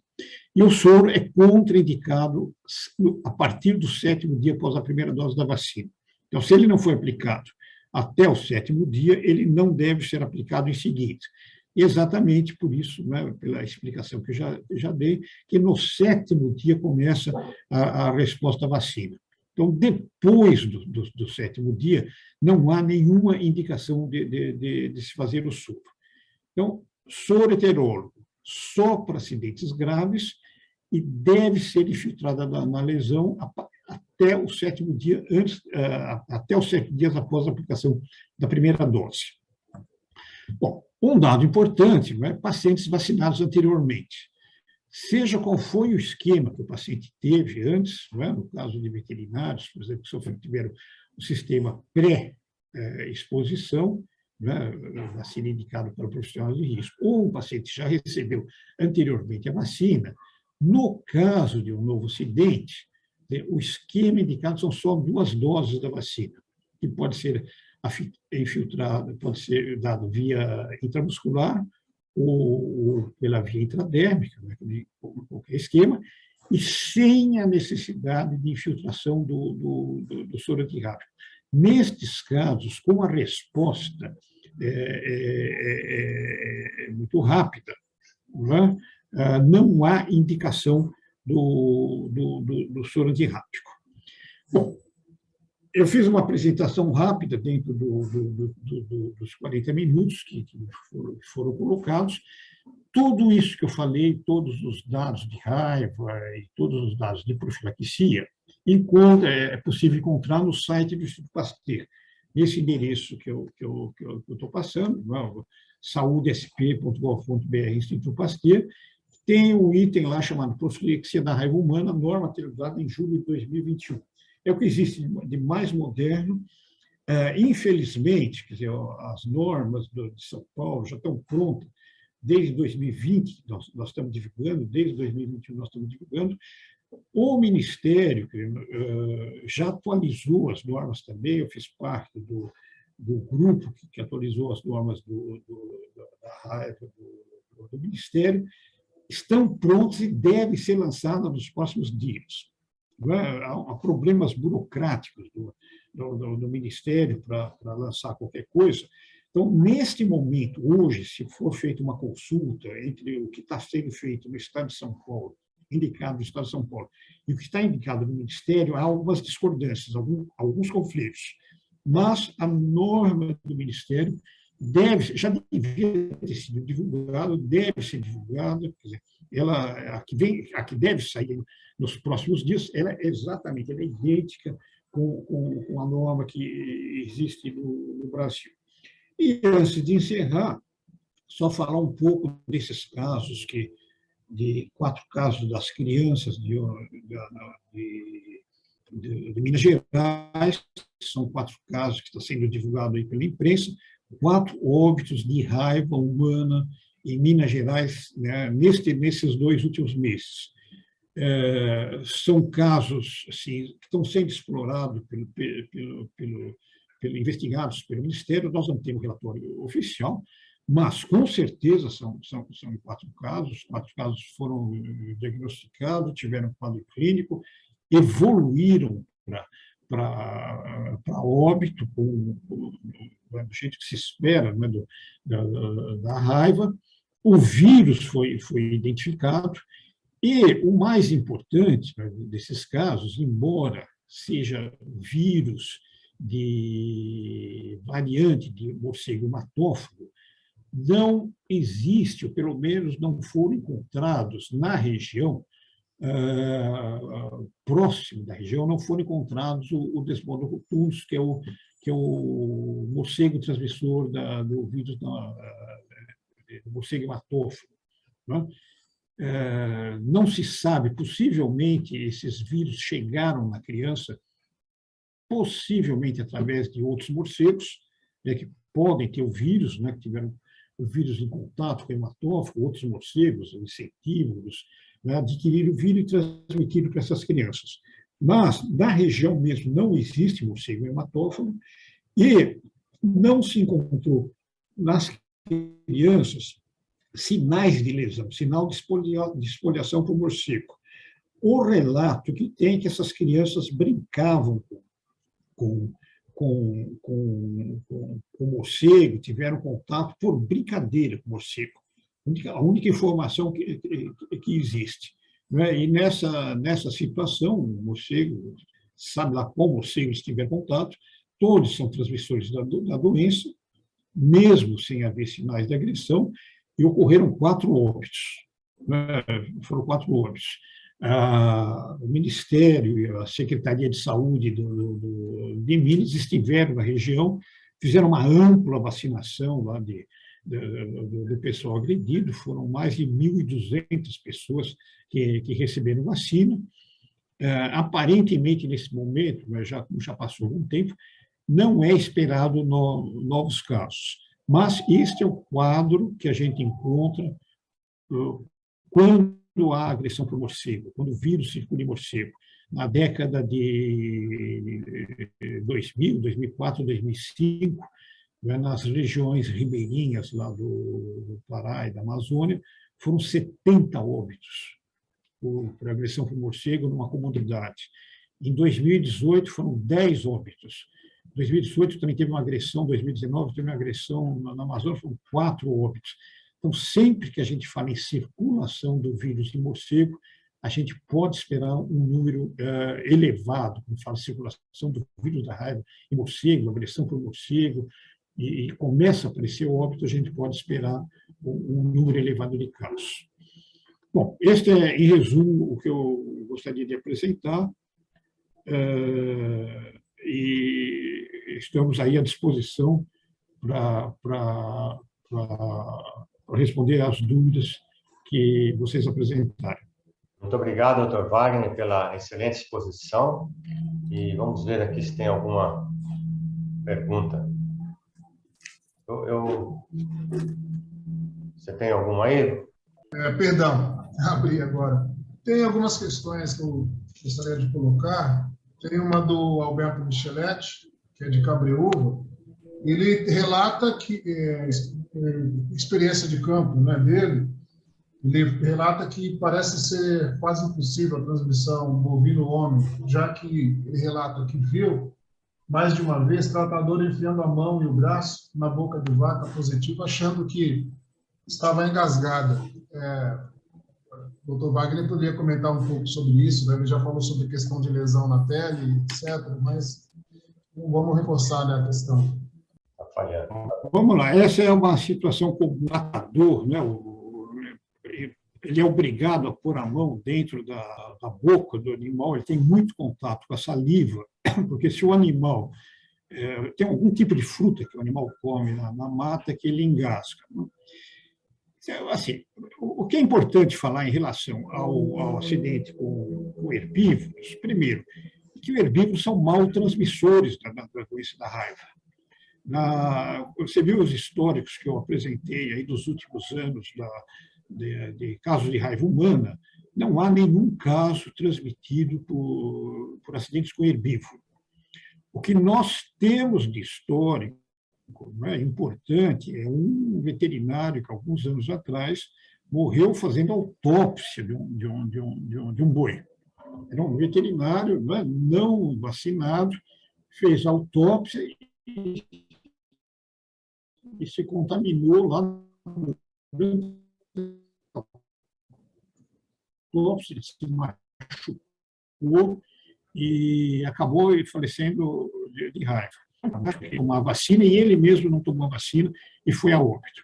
Então, como transmissor de raiva, herbívoros são maus transmissores. Quer dizer, não é, acho que na história do Brasil, na história recente, desde a década de 80, 90, não há nenhum caso de raiva transmitida. O vírus da raiva, com certeza, é encontrado, em pequena quantidade que seja, mas é encontrado, sim, na saliva do herbívoro. Nesses casos, não é, de lesão, cada caso tem que ser individual, analisado individualmente. Não é? Como é que foi essa agressão, como é que foi esse contato que a pessoa teve com a saliva do herbívoro e, sobretudo, saber como é que é a circulação do vírus da raiva na região.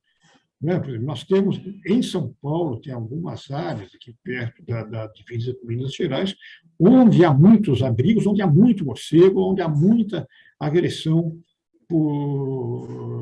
de herbívoros por mamíferos, inclusive óbito, mas se diagnostica muitos casos. Vocês viram que nós falamos aí em 200 a 300 casos de bovinos por ano em São Paulo.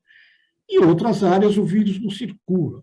Então, precisa saber exatamente que agressão é essa, como é que foi feita essa agressão, qual foi o contato que teve, não é? E, no caso de dúvida, sim, indicar profilaxia. Agora, só para ter uma ideia, não é? Por exemplo, nós tivemos, alguns anos atrás, um cavalo com raiva num aras. Não é? Aras, um cavalo, inclusive, de custo alto, né? Era um aras que morreu. A primeira reação que tem, normalmente, é de pânico. Né? E aí, se bobear, se brincar, eles fazem um banho de profilaxia, né? Desde o porteiro, o pessoal de escritório. Né?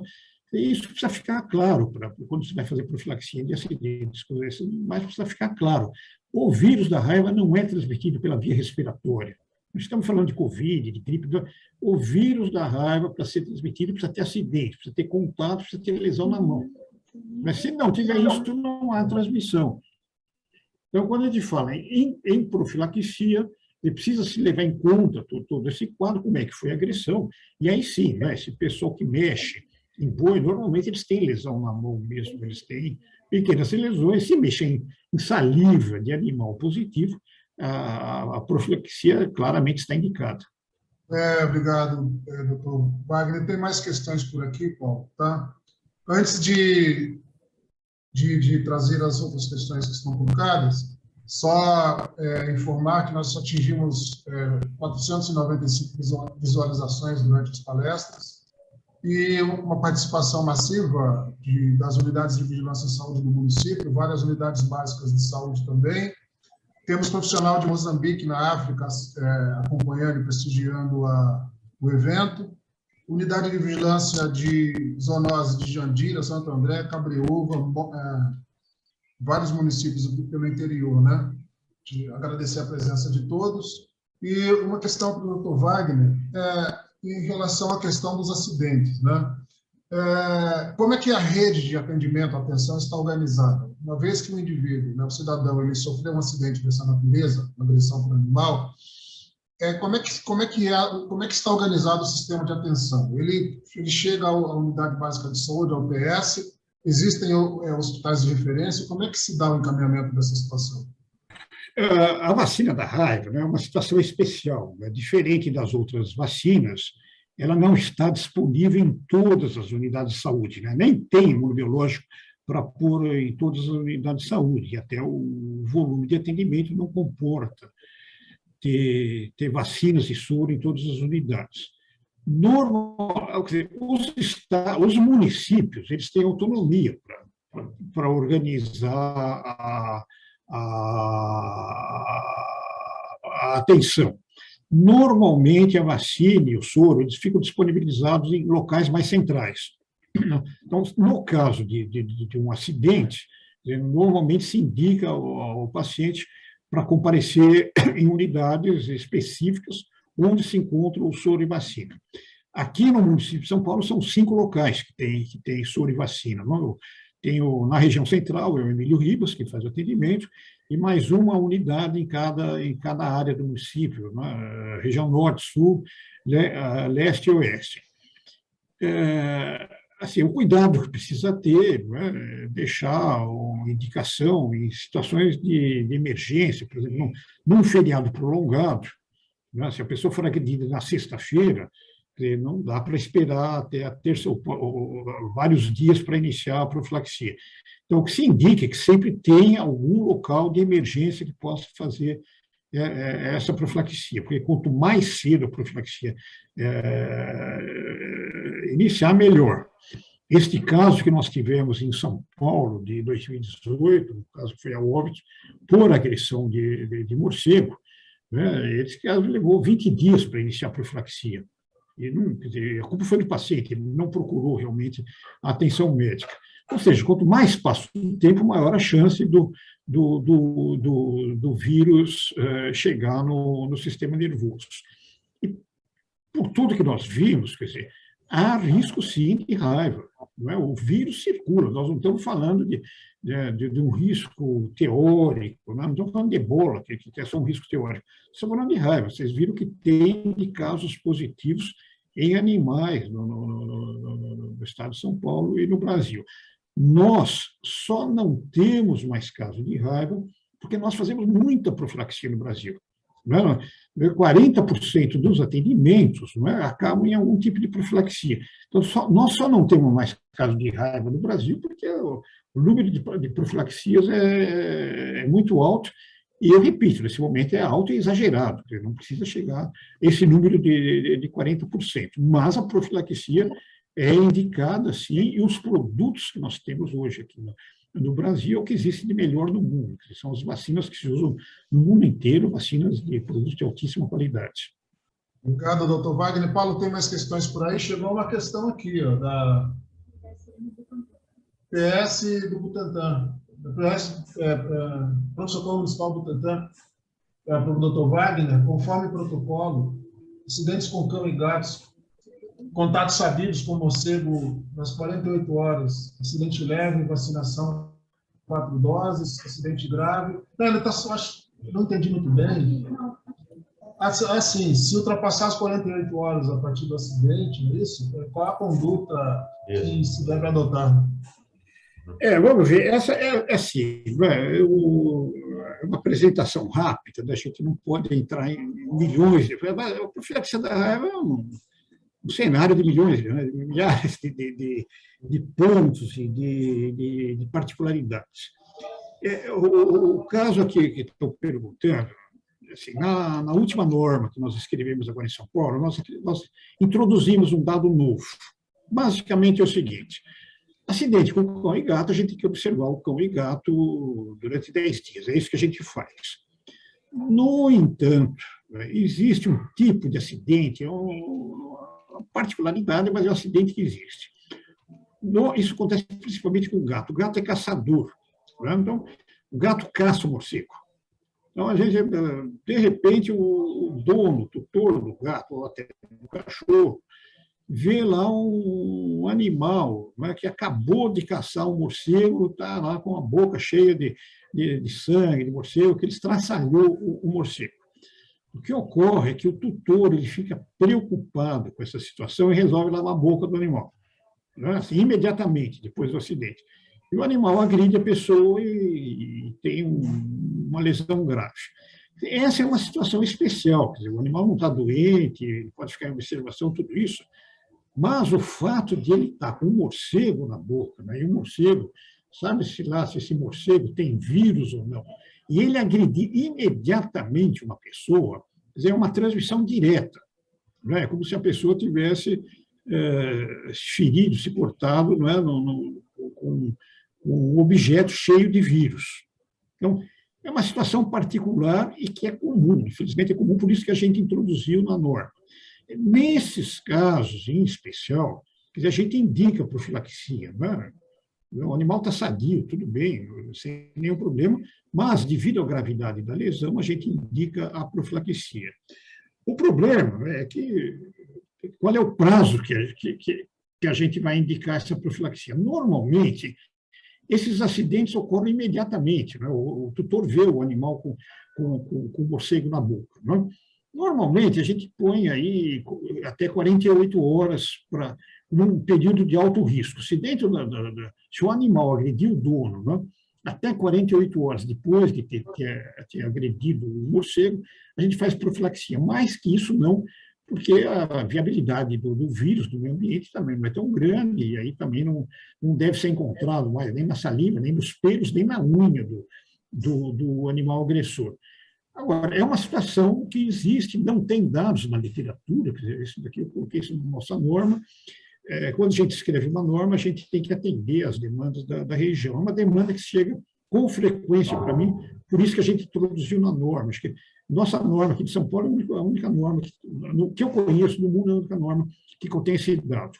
Mas, em resumo, é isso, até 48 horas, né, depois de o animal ter agredido, ter caçado você, caçado mesmo, né, agredido, porque é esperado, né, o risco dele ter vírus nas unhas do pelo, né, nem tanto na saliva, mas pelo corpo, é um risco grande. Eu não tenho mais nenhuma aqui, Gladys. Eu também não tenho, Paulo. Se você quiser conduzir aí para...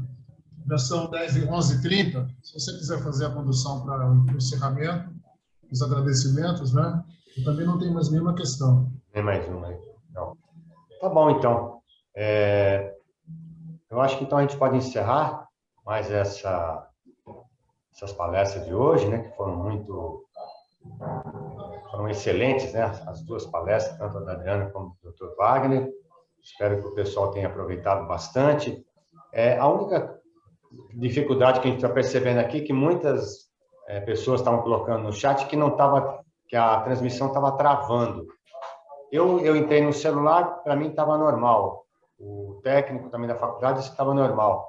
Eu não sei, mas, de qualquer forma, as palestras, como eu disse, elas são gravadas, depois elas ficam disponibilizadas na plataforma do YouTube da faculdade, as pessoas podem acessar e assistir a todas as palestras que são apresentadas aqui no CIP. Então, Dr. Wagner, mais uma vez, em nome da comissão, a gente quer agradecer a sua disponibilidade por participar do evento, pela excelente palestra e mais uma vez, obrigado. Se você quiser fazer alguma consideração. Eu que agradeço, né, a oportunidade para falar. Reafirmo que o endereço que eu dei do site do Pasteur, tudo isso que eu falei rapidamente, tudo isso está bem descrito lá.